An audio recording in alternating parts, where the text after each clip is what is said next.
सबसे पहली बात कि जो कथा प्रवचन होते हैं उसका लाभ सिर्फ कल्पवासियों के या माघ मेले में वालों को नहीं है।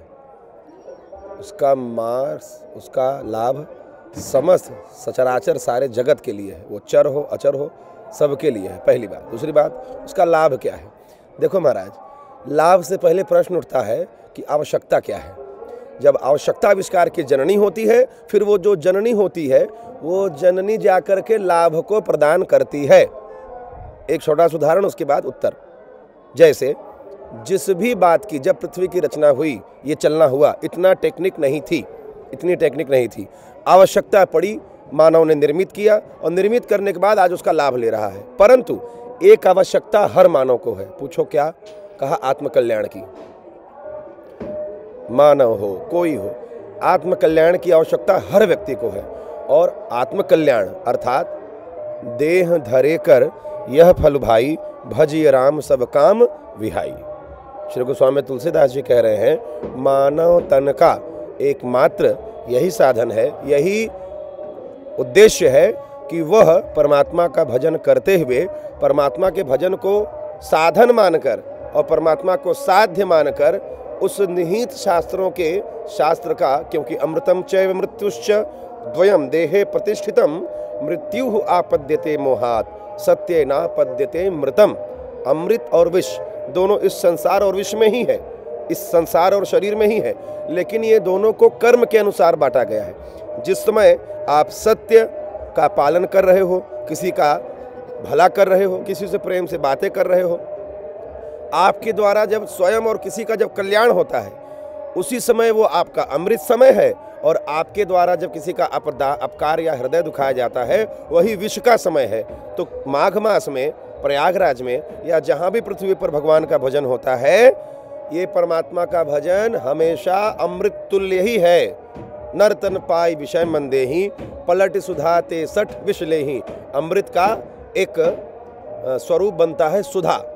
पीयूष भी कहते हैं अमृत को, सुधा भी कहते हैं। गोपियों ने तो श्रीमद् भागवत जी में जब गोपी गीत गाया तो ये यहाँ तक कह दिया, तव कथा अमृतम तप्त जीवनम। भगवान की कथा को अमृत बताया। अच्छा, अमृत खाया नहीं जाता, चबाया नहीं जाता, वो क्या है? लिक्विड है, द्रव्य है, तो वो पिया जाता है। इसलिए कहा गया, निगम कल्पतरोरु गलितम फलम शुकमुखाद अमृत द्रव संयुतम पिबत भागवतम रसम आलयम मुहुर्हो रसिका भूई भावुका। जैसा कि प्रश्न था कि माघ मेले में, कल्प में, इस कल्पवास में जो कथा यज्ञ, हमारे यहाँ मारुति यज्ञ हो रहा है, सनातन धर्म संघ हमारा जो पंडाल है मध्य प्रदेश रीवा, हमारे स्वामी जी गुरु जी महाराज परम आदरणीय स्वामी श्री डॉक्टर कौशलेंद्र प्रपन्नाचार्य जी महाराज, इनके सानिध्य में आज से श्रीमद् भागवत कथा जो मैं ही कहूँगा, और मारुति यज्ञ हमारे अनेक ब्राह्मण आए हुए हैं जिनके माध्यम से होगा। और समस्त माघ मेला में जो यह पुण्य का कार्य चल रहा है, इससे क्या लाभ है? अभी मैंने कुछ बताया, कुछ बचा हुआ है, आप सुनते चले। पहला, मानव तन का एकमात्र लक्ष्य है आत्मकल्याण, जो यहाँ भगवान के यज्ञ और संकीर्तन से ही होगा। अच्छा, दूसरा कहा, अगर भगवान की कथा अमृत है तो अमृत लिक्विड है, मैंने अभी आपको बताया, वो पिया जाता है। और भागवत जी में ही कहा कि भागवत क्या है, भगवान की कथा क्या है? कहा रसालय। क्या है? रसालय। रसालय किसे कहते हैं?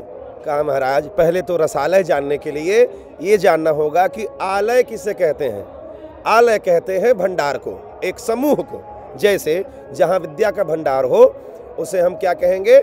विद्यालय। जहाँ पुस्तक का भंडार हो, अधिकता हो, समूह हो, उसे कहेंगे विद्यालय। लेकिन जहाँ पर रस हो वही सह, जहाँ पर भगवान के उस नाम का रस, कथा का रस हो, वो होगा रसालय। वो रसालय कहाँ है? वो है प्रयागराज में। और ये प्रयागराज सिर्फ प्रयागराज में नहीं है, भौतिक रूप से तो प्रयागराज ये है, लेकिन मुद मंगलमय संत समाजू यही जग जंगम तीर्थ राजू।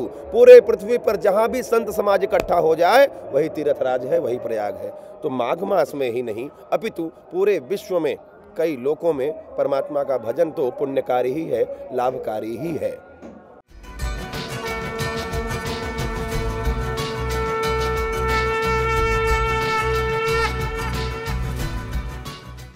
आप हमारे संत वाणी चैनल को सब्सक्राइब करें, वीडियो को लाइक करें, शेयर करें और हाँ, बेल आइकन पर क्लिक करना बिल्कुल ना भूलें, ताकि हमारी किसी भी वीडियो की सूचना सबसे पहले आपको मिले।